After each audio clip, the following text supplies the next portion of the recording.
and welcome back to our podcast, Tasting Terroir, where we are on a journey to explore the link between healthy soil and the flavor of your food.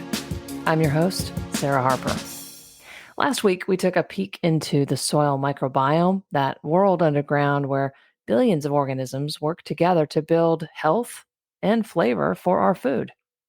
We also explored the concept of regenerative agriculture, a way of farming that restores and renews the health of the soil by working with nature instead of against her.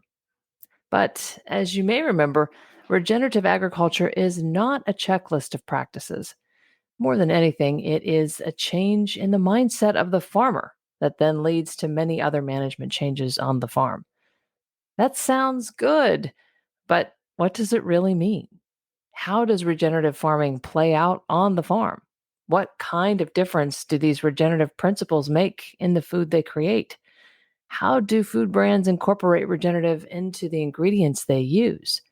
And of course, can you taste the difference? These are some of the questions that we're going to be exploring over the next several weeks as we bring you interviews with farmers and emerging food brands in our online community, the Global Food and Farm Network. These are truly amazing people that I've had the pleasure of getting to know over the past few years, who are dedicated to building a healthier, tastier whole food system. In this episode, I'm going to share brief clips from a few folks who you will be learning a lot more about in future episodes. And then we will dive into a full interview with some of my favorite regenerative farmers, Canadians Derek and Tanis Axton. To get us started, let's first hear from my co-host, Dr. Jill Clapperton, a top soil scientist and plant physiologist. I'm going to ask you to fill in the sentence, regenerative agriculture is. Regenerative agriculture is about rehabilitation, restoring. And I mean, when I say restoring, I mean restoring system function. It's about aggregating, not splitting. It's about bringing people together. It's about bringing things together. It's about creating communities, thriving, vibrant communities. It's about diversity. Mm-hmm. So regenerative, it is diverse, has a lot of diversity in it. It has functioning communities and has function, like it's functioning. And it's like cooking with gas. You know, regenerative, you put the gas to it and it is bubbling in a really productive way. It's like a magnet. Everything is coming to it and it's building from that magnetic force and things are getting stuck to it. All sorts of different things are being stuck to it, but it's growing and growing and growing in a really positive and productive way. With Jill's great description in mind, we are starting to see the outlines of what regenerative agriculture does, and perhaps why the healthier soil it creates would lead to more flavorful food. Let's continue to fill in the outline with a few more folks. Next, you're going to hear from farmer Gail Fuller with Circle 7 Farms in Kansas, farmer Deanna Lazinski and her brand of regenerative pasta, Guardian Grains of North Dakota, and food company owner and regenerative ingredient maker Jennifer Coher with Around the World Gourmet from Ohio. Summarize it all down. I'm going to have to ask you to fill in the sentence, regenerative agriculture is. Regenerative agriculture is life. Wow. Yeah. That's good. You know, I used to talk about when I started out of the conventional world and started, cutting back on pesticides, and I was doing a lot of speaking at conventional conferences, and I got started being asked to speak at organic conferences because cover crops are pretty new there also. And I was shocked because I just viewed organic as awesome outside of tillage. But I realized, sadly, that organic and conventional agriculture are basically the same. They're both systems designed to kill.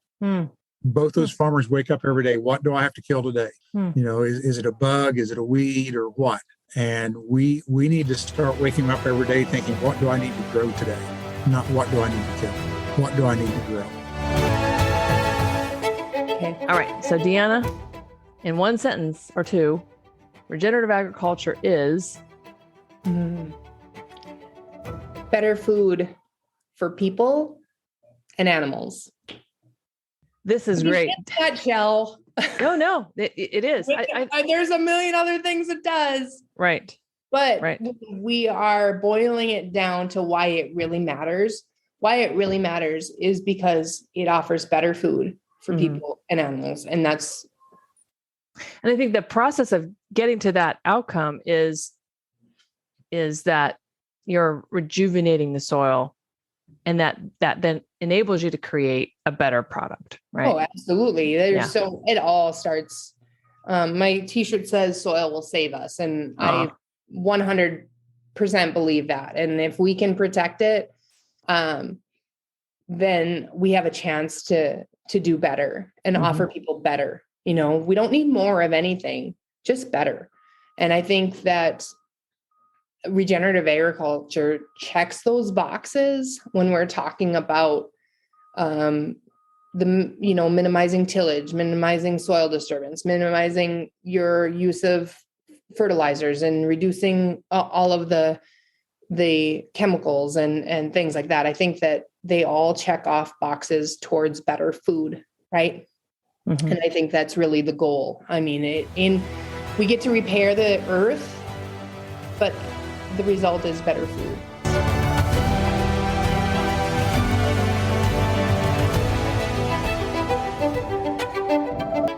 So fill in the sentence. Regenerative agriculture is? Regenerative agriculture is a way of helping with climate change and global warming by no-tilling on our farms, and keeping the earth and all its ecosystem in place. We can have more nutrient-dense foods from this, and that's what it means to me. Tell everybody who you are and what your business is, what you're doing, and where you're at. It's Jennifer Coer, and I'm in Eastern Ohio. Yeah, and so here I am with a business, a food company. Coer Foods International is the corporate name. Doing business as Around the World Gourmet, which is my food brand, and now also doing business as Regenerative Mills. So we are a manufacturer of gluten-free vegan pizza crusts. I have other recipes that I have that don't taste like it, I might add, because that does not taste. some of those can be a little taste challenged, if you will. Yeah. And I have had the good fortune to sample them many times, and can attest that they are, you really can't tell the difference. And in fact, a number of your patrons don't even know that they're That's true. That's true. And do you think it's something that consumers are looking for, or that they can understand? Yeah, I think that there are some consumers that definitely care about this. We've seen that they've cared a lot about organic in the past, and this is just the next step of them caring. There's people that care about your bodies and what, you are what you eat. But, the thing with the organic right now is that most of them still have to till because of weeds control. But I do believe that consumers are going to love this. They're going to love the connection with the farmer. They're going to love the fact that it's helping what, they're actually able to by eating, let's say, our pizza. Okay. We actually have a tagline, healthier for you and our planet, and also save the planet one pizza at a time. I think they're going to feel like they're part of something bigger.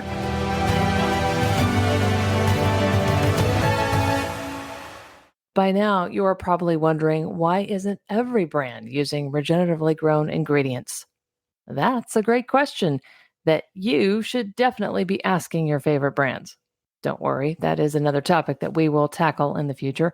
But for now, let's get to our feature interview with Derek and Tanis Axton, regenerative farmers from Saskatchewan, Canada, who grow 14 crops so very well and are in the process of creating their own flour mill on the farm, which will produce baking flours of all different kinds of grains that you can buy from them. Well, hi, Derek and Tanis. How are you guys? We're great. We were really good. We just Good. got some well-needed precipitation in the form of snow over the last couple of days, but we'll take it. Yeah, good. Well, let everybody know, you guys are regenerative farmers, have been doing it for quite a while, but let everybody know where you farm and what you grow. Sure. So we farm in Minton, Saskatchewan, which is, I guess, south central Saskatchewan, very near the U.S. border. Like basically, I tell people, think about where Montana and North Dakota intersect, and we're just north of that line. And I don't know, we're a small grains operation, focusing mostly on heritage grains and grains that we can market directly to end users, and grains that we can add value to. Oh gosh. Do you want me to name specifics, or do you want me to name specific? Like, this gets too long, or do you? Because it's like 14 different crops. I'll help you out because I've talked to you several times, but you do a lot with wheat and ancient grains, right? And pulses, chickpeas, lentils, flax, a whole bunch of different interesting things that could go into what bread or crackers or, just all of those kinds of things, right? Yeah. No, things that, exactly. Things that we can, I don't know how to, it was grains that we thought that end users that would, good thing you can edit. No, I don't know how to word what we grow. We grow shit that nobody else grows, basically. It's like other than organic farmers. It's and there is a lot of confusion, and people do think that we're organic and we're not. Mm-hmm. But like spelt is definitely a big one we grow. Yeah, golden flax. That's right, spelt. Amaranth. Do you grow any of that? No, we don't. Okay. I don't. Mustard seed. That's right. That's another one. Yeah. Yeah, yellow mustard So yellow mustard seed is a big one for us, and we supply that to Burlap and Barrel. That's the Camelina are other oil seed, and then some of the ancient grains like spelt, courgette, red fife. Red fife, that was another one. Yeah, we grow a hulless oat. So like oats have traditionally dehulled, but we have a variety that was actually designed to be. It's like a naked oat, and so it can be used, the naked oat. Yeah. The naked oat. The oat's really cool because it's a really high protein. Oats are traditionally 10 to 12, and these are like 18 to 20% protein. So they'd fit really well, like in a snack bar or any of those kind of things, especially with all of the rage around protein right now. Yeah. And you guys are also working on, you already have a food grade seed cleaning facility, and you're working on a mill. So you'll be able to turn your crops into actual ingredients and products that people can consume.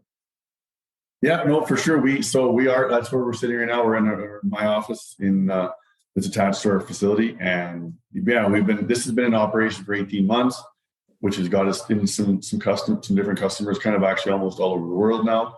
And the next step is the flour mill is going together right now. Our crew is not here for a couple of weeks because we're waiting for some components, but we're hoping to be grinding mid-June. We have one confirmed flour customer. It's a pretty good size volume for spelt flour that we're pretty excited about. And so we really want to get grinding sooner than later. And then, Tanis has been talking to a whole bunch of different smaller customers, and it is. Yeah, so we're going to be able to package to start with in tote bags and in 20 and 50 pound bags. We put a lot of thought and a lot of time into quality and food safety. So, metal detection, color sorter, all of it. Yeah. A lot. Yeah. So we really want to make sure the things that leave here are not only nutritious, but safe. So high quality. High quality. Yeah. Mm-hmm. That is great. And I know you guys have been farming and doing regenerative farming for quite some time. So there's a context there. I just want people to understand that you didn't just come to this last year. It's been a long journey, but you've been on it for a long time too.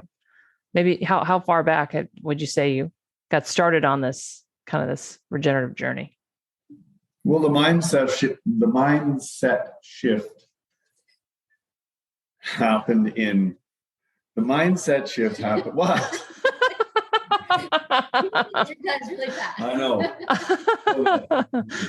I'll try to. The shift in mindset happened in the summer of 2007. The first time I met Dr. Dwayne. That's really easy to. I know that. Mm-hmm. Prior to that, we were, commodity farmers. Didn't realize there was another world. Do the same thing year after year. Yeah, that was the only real metric we were trying to improve was yield. So anyway, with that, that first visit to Beck and it's everything that kind of happened after that. And it really is a journey. And I keep telling people, I mean, we still don't think we're there.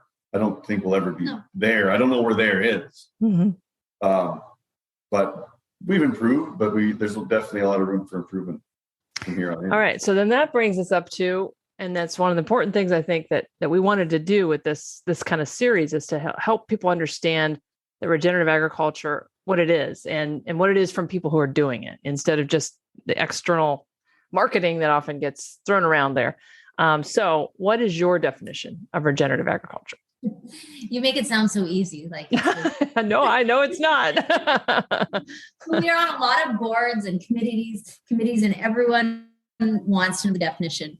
And we knew this interview was coming. So we've spent actually hours this morning sitting around the breakfast table, even with our daughter, really discussing and thinking. And so I had to make a few notes because it was exciting as we talked and we came up with more ideas of. It's funny because we were all on the same page, but we had different ideas of how we got there. Mm-hmm. But one of the things we came up with first is there's no hard and fast rules because it is a constant journey.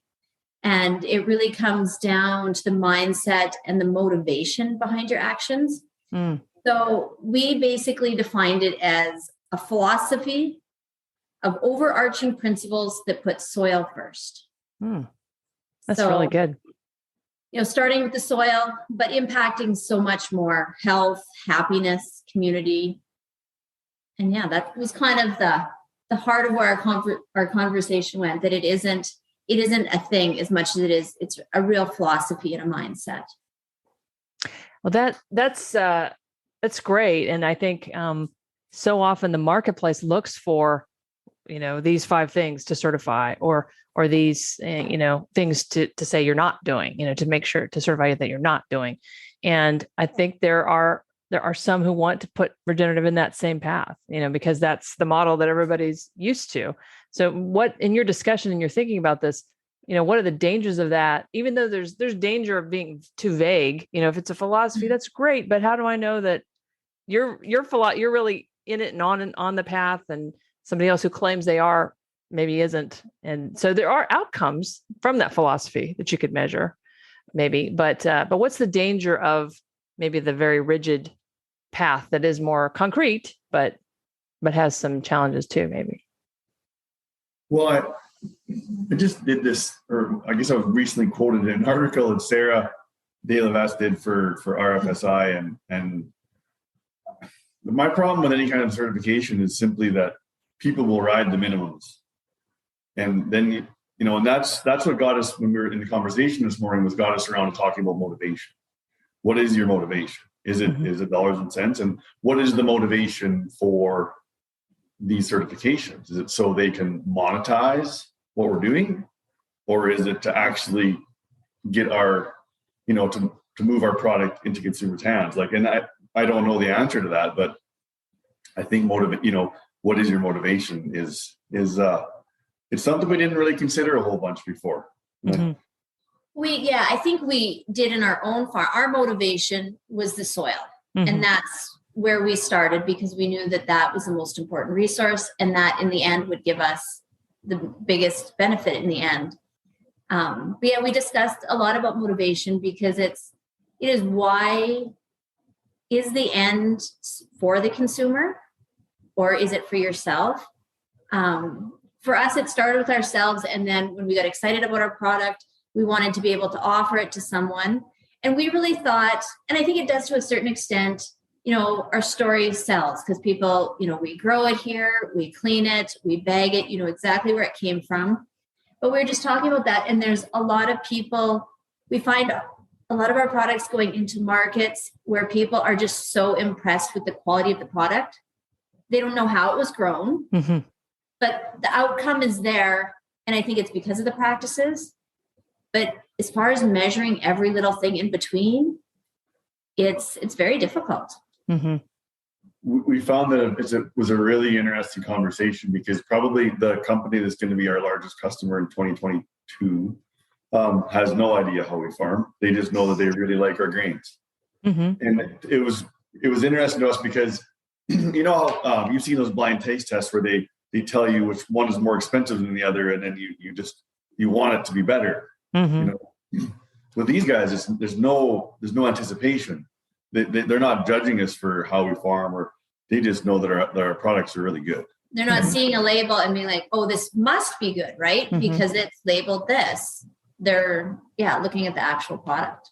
So, well, because that goes back to because some people, I think, will question, is regenerative real, or does it make a real difference, or but if you're doing all these things that really enhance the soil, and then you have more nutrient density and more minerals are getting into the crop, and then that mineral affects the taste, right? It affects the quality and affect all of these things. So in theory, at least, you would have a better product, not just in some ways that you'd have to detect in a lab, but in ways that people could actually detect, that would go hand in hand with then being able to have a better market. Yeah. And we've been doing that too. Jill's, I think we've got 4 or 5 years of data on nutrient density testing. We've been doing glyphosate, AMPA residue testing. And all of those things have been the outcomes we want, but it really hasn't been the big driver of sales that we expected it or hoped it would be. Yeah. Yeah, we've talked about how it goes even beyond that. For us, when we shifted our mindset to focus on the soil, which really involved all of these regenerative practices, we've seen improvements in our soil, improvements in our plant health, grains that have high nutrient densities, which ultimately can improve people's health. But then beyond that, we were able, we've expanded on the farm, and we've been able to employ more people, have more people come into our community. So by trying to build our small biological communities that you can't even see, it's having a huge impact on our community and our entire lives. That's one of the things that I've been gauging is a factor of success, or an indicator of success for us. Is we recently had 2 of our employees buy homes in our community, and then that are going to raise families in our community. That, to me, that's an indicator of success. And when we say community, we're talking about a town of 50 people or less. 2 is a lot. That's huge. That's right. And young people with are starting families. Yeah. That's exactly what we need in our community so that it can survive. Yeah. And they needed these jobs to be able to do that, to be able to stay in a lifestyle that they maybe would have liked, but, without additional economic opportunity, couldn't. Yeah. Well, I want to ask too, so you talked a little bit about, so that's your definition of regenerative. Tell people more about how it is that you practice that. And I know it's not just a set of practices, but it is also practices that matter. And so how do you, using that philosophy, how does that translate into how you farm? Well, I guess start with diversity. Years back before we started this mind shift, we were, down to about 4 different crops. So, a diverse rotation. And that includes, the cover crops, inner crops. We've planted pollinator strips because as you increase your plant diversity, you're increasing your biological community underneath the ground and above, as far as, insects and pollinators. Another one would be, just the low disturbance. We've worked really hard to build good soil structure. So the last thing we want to do is disrupt it. So we try to disturb it as little as possible and keep it covered so that the soil is protected. We do controlled traffic farming also, which has really helped reduce compaction. And once again, is less disturbance on the soil. You want me to keep going? No, I can. Yeah, it's like, I think a disturbance in a really broad term. Like, so I mean, with that, like Hannah said about compaction, we just, that all sort of fits under that same umbrella. Low disturbance seeding. Even as far as like the inputs we use, we're pretty conscious about the type of inputs we use, and we've made a big shift, like from back then of more synthetic base to definitely a predominantly biological base. Now we still use some herbicides. We're about to take delivery of a sprayer that uses some really, really new tech that's going to allow us to reduce like herbicide loads by probably 60 or 70%. So that's a disturbance rate. So we've invested heavily in that, because we don't think we're not going to be organic. We're not going to do tillage. So we have to find that place in between where we can get our disturbance right. So that's all of those things as low as possible, but still have good outcomes. So, control our weeds and build our systems. Well, and I think it's important to explain to people that don't really understand, a lot about like the tillage piece and the organic piece. And they hear you say, well, we're not going to be organic. And they don't maybe understand that that's a choice, because the trade-offs are ones you don't want. And so maybe share more about what you'd have to do to be organic and the trade-offs that would mean. That would be against your motto, loyal to the soil. Yeah. So, I mean, obviously people are talking about this new soil health pillar that they call context, which I made a joke that I think Dwayne Beck was using context before it was cool, because that was probably the first thing he taught me, was to look at your native systems and use that, when you're planning your cropping systems. So we live in shortgrass prairie, low rainfall. We're 250 to 300 mils annually, including snow. So that's 1 month in some places, and our growing season is short, so we can't do the spring covers and the roller crimper that's enabling some guys to do the organic no-till. That just isn't an option. So that option basically for us, as far as weed control, then leads us to tillage, and we're very hilly here. We're in fragile soils. I've told people lots of times that we're on the edge of where they stop breaking land for a reason. And maybe some of the stuff we're farming shouldn't be under annual cultivation, but we are building soil. So we know it's possible. But yeah, it's the tillage thing it would be a real challenge. We've got to control our weeds somehow, and maybe one day we'll get to the point where our soil is somehow balanced and we don't grow weeds. But like I told you earlier, we're a long way from that. We've got a lot of room to improve. Because I think it was Dwayne Beck that said you don't see earthquakes. You don't see. It's like an earthquake. Tillage is like an earthquake that you send through the land every year, and you don't see that in nature. Like nature isn't tilling itself up in order to plant a new crop. He said it more eloquently. I can't remember how he said it, but no, you're right. It's a traumatic event. It's a once in a lifetime or once in a century kind of event. Right. Well, it's kind of, I know I've thought of it like this. If you're at home and a windstorm blows your house down, chances are you're going to stay home and deal with that and not go to work that day. Right. And if that keeps happening over and over again, you might just move away, or maybe you'll die. Right. So I think that's kind of that's what the microbes are dealing with when their environment is. Yeah. Mm-hmm. And we were talking about this morning too, with tillage. Like, it's one of those things that I've seen farms who have some tillage in their practices who are doing a lot better job than some no-till farms. So it's kind of back to, that's why it's so hard to define these things, because, and back to your motivation and I guess your context, for lack of a better term, that it's what else are you doing? How many practices are you using, and where are you trying to get to? What are your end results? Yeah.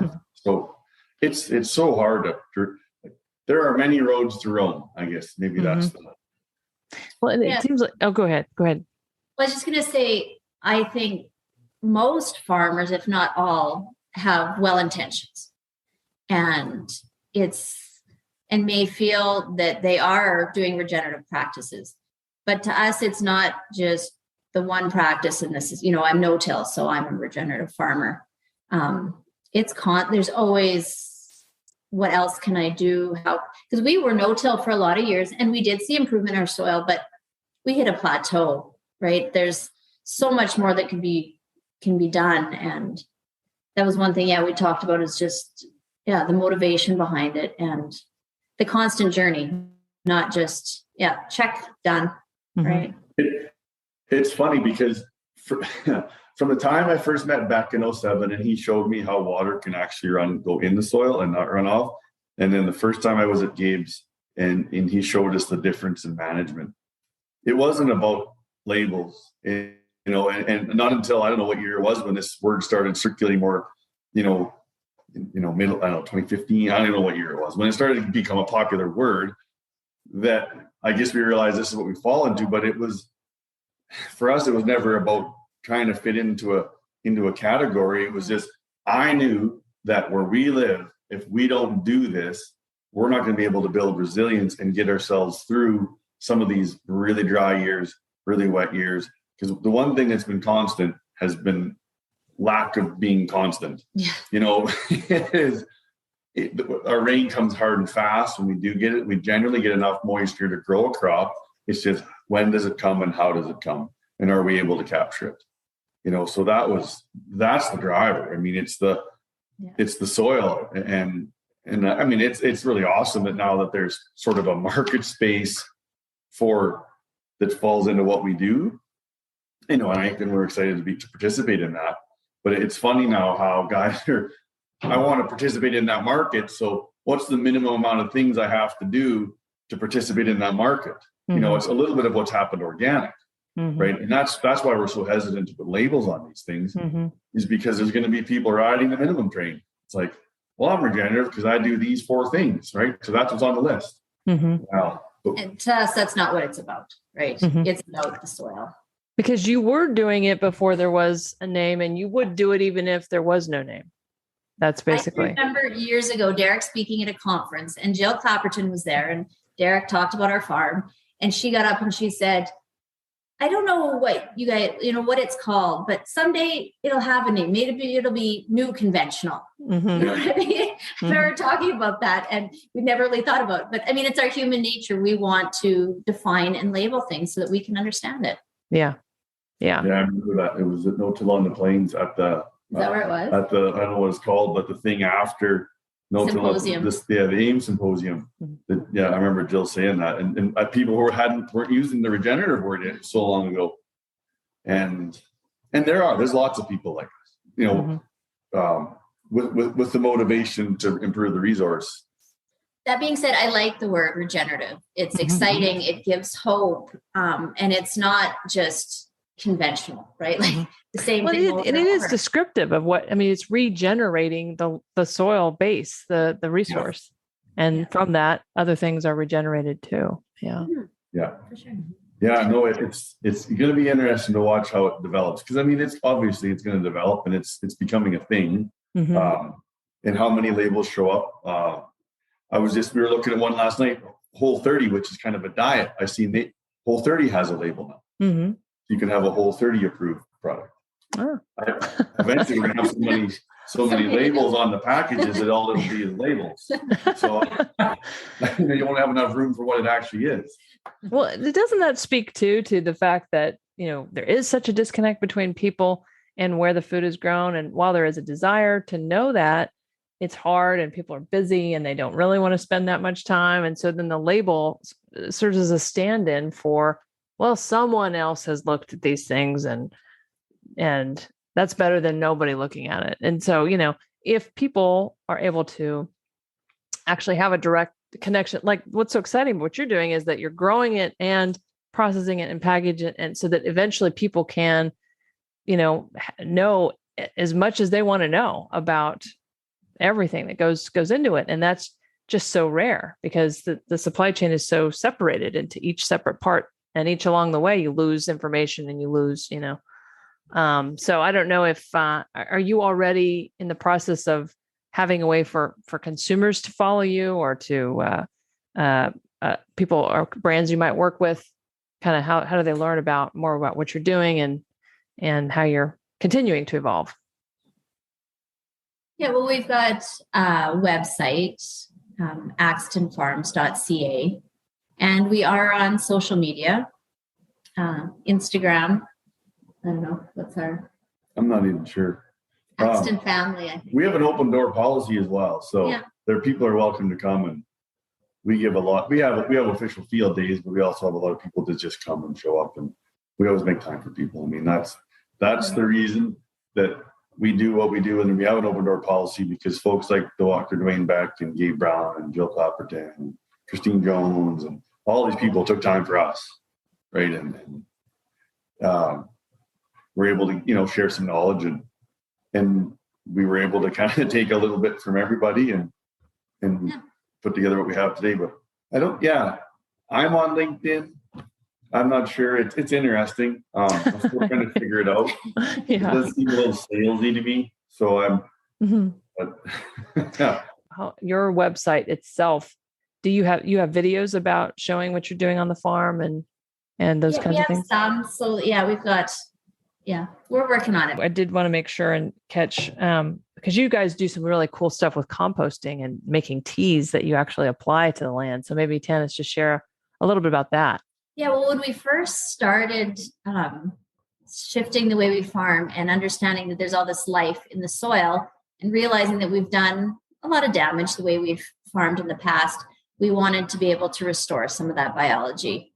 So we started composting, which is really exciting because it's basically what everyone considers waste products, manure from feed beds, our grain screenings from the plant, old bales no one's using. So by composting all that and coming up with a diverse compost full of microbes, it's really exciting. And it's a great way to take byproducts and make nutrients that can be available to our land. We haven't been able to make enough compost to spread across all of our acres. So we make a compost extract, which is basically just washing all the microbes out of the compost into water. And we put that down with every acre we seed so that it's with the seed and it puts a little bit of biology back into the soil. And with that, we add some biological foods to kind of give it a jump start. So and micronutrients. And so we use SAP analysis from previous crops to sort of build our program going forward. And it's been a pretty good fit. That's back to outcome testing again, right? So the outcomes of those crops are what helps us build things going forward and helps us make decisions. So it seems like it's kind of a mix of the philosophy and the motivation on the bigger end, and then measuring outcomes to see how you're progressing, as a way of, instead of a checklist of practices, did you do these 5 things? But you are always, I know you're checking the outcomes every year and comparing them against each other. And so you're able to see benefit, right? Yeah, I think that's pretty much, and probably the easiest way to describe it, and we own our land, so I've had this conversation before. It's probably easier for us because we know we're going to have it for the next foreseeable future, unless I do something really stupid. And that gives us, the ability, because it's a slow growth. Like it's not we were talking about metaphors, right? And it's not like, with exercise, right? You don't work out once and you're not Arnold Schwarzenegger, right? This takes time. And if you need to see results tomorrow, this may not be for you. Especially because we're dealing with so many variables. I mean, you can do everything perfectly and you get 3 years of drought and you're not going to see outcomes at the time, right? Yeah. If you're able, I think if you have, the soil covered and a lot of these principles covered, you're going to mitigate a lot of the damage, but you're not going to have a bumper crop just because you follow these principles. Right. Yeah. Well, and is yield the only metric you're measuring? Or what are you measuring and why are you measuring? In our current conventional system, that seems to be that's the first question you go to the coffee shop, what did it yield? Right.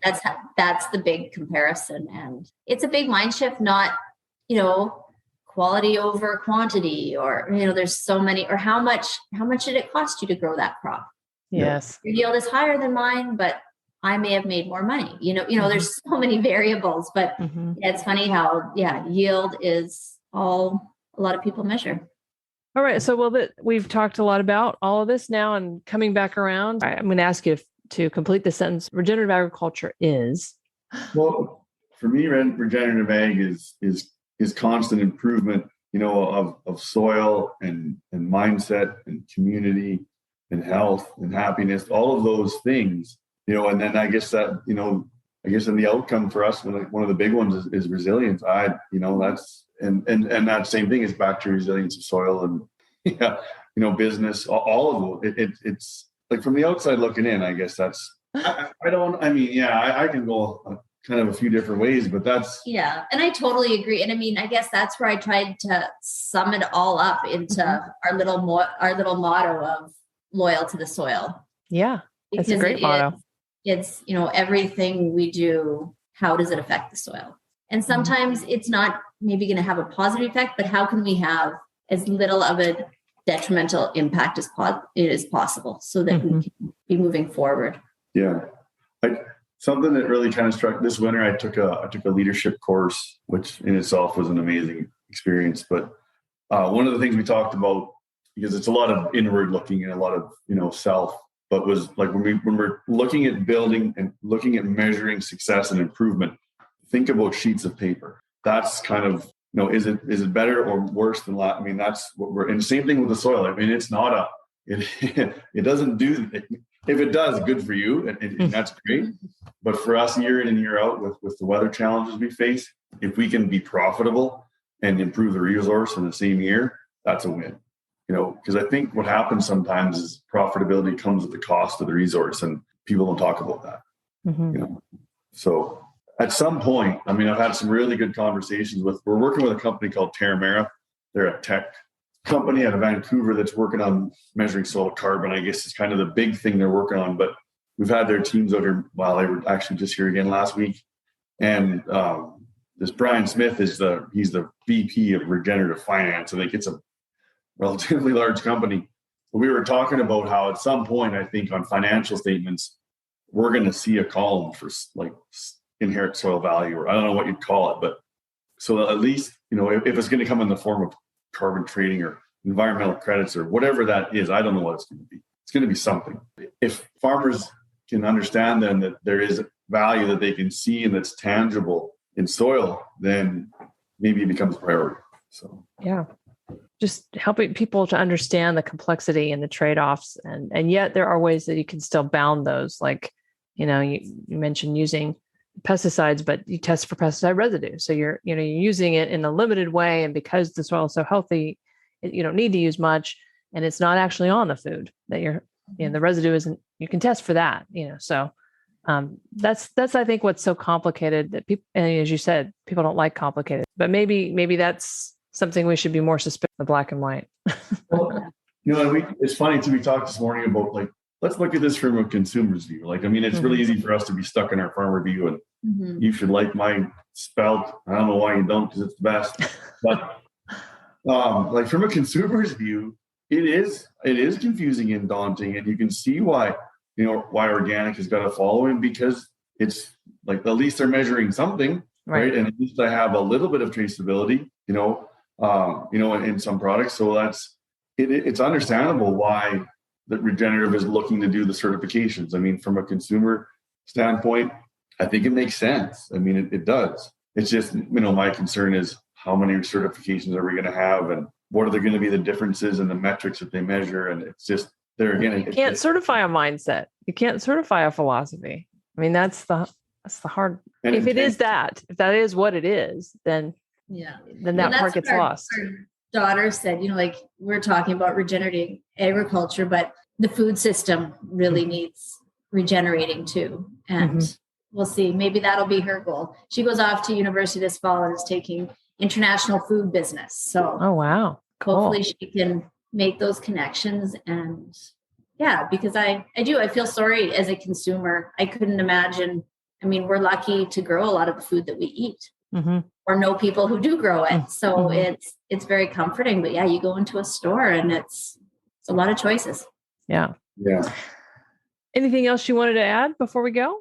I guess the only other thing we talked about was the importance of education, in everything. And we're constantly trying to learn and trying to teach anything we've learned to others also. whether it's field days or we're on different boards, or the more we learn, I think the better job everyone can do. Yeah, we really enjoy the field days. That they're a lot of work and they're a bit exhausting. But, because our year is so short in the first place, but we've talked about it. It would be really neat. We enjoy like having farmer-based field days, but it would be really cool to start doing consumer field days and just see how that goes and see, what the reception to that is and what people think. Because, honestly, obviously without consumers, we don't exist. So it would be neat to get their ideas and what's important to consumers and really and what makes them want to purchase this over that or why they don't know about us or what we can do better. All of those things. I think that would be really cool to do. Mm-hmm. Yeah, I think it would too. That would be great. All right. Well, this is great. Thank you so much for sharing your story and your perspective with us. Oh, thanks for having us. You brought up a lot of good conversations, things we talk about in passing all the time, but when you really sit down and come up with something, it was, our daughter will be excited to see this because she was wondering how all these thoughts, they were ever actually going to come together in anything. Yeah. You've been listening to Tasting Terroir, a podcast made possible by a magical collaboration between the following companies and supporters, all working together to help farmers, chefs, food companies, and consumers to build healthier soil for a healthier world. Rhizoterra.